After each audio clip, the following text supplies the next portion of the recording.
The attic inspection, I always save till last, normally because I start my way from the bottom all the way up, but also it's the hardest part because especially in days like today where we're super hot, it's going to be super hot up there.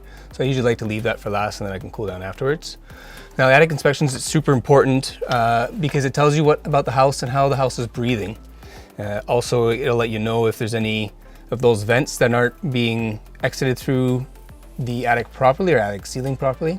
I also can tell you the what material is being used for your attic insulation and how much insulation you have.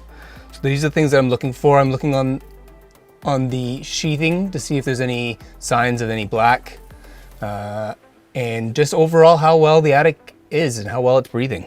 So as I can see, there's quite a good amount of insulation up here. I'm going to check right down to the bottom, make sure that there's that plastic vapor barrier.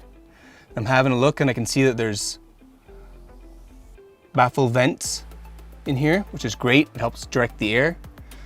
We've got some vents on the top venting out, and I'm trying to find where that bathroom vent goes to.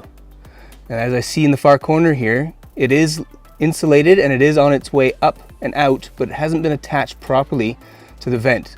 So that's a big no-no because eventually it's going to allow humidity in and staying in to the attic. So that's something that I'm going to make sure goes in my report and that it's looked at.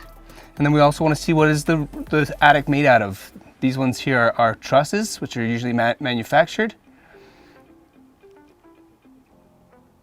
And it's looking good, other than our bathroom vent.